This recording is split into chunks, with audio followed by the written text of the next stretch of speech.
our psychology laboratory, we have 7 research stations, each containing a laptop to be used with our experiment building and testing software, which is called ePrime. The laptops can be used with a Biopac system, which is the blue box you can see.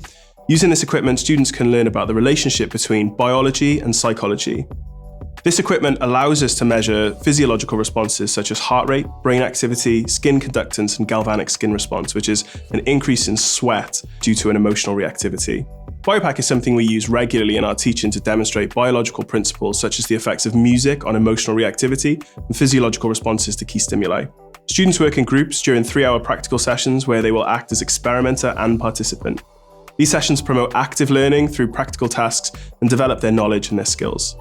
Students learn to attach the equipment in the correct way and to ensure data is gathered correctly.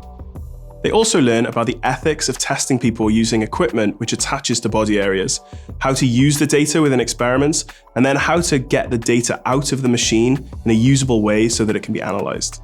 The Biopacs are extremely popular when it comes to our final year dissertations. And we also have a Biopac student lab home kit for remote testing. So if you were interested in a career, for example, looking at the efficacy of therapeutic interventions, then Biopac experience would be a very good thing to have.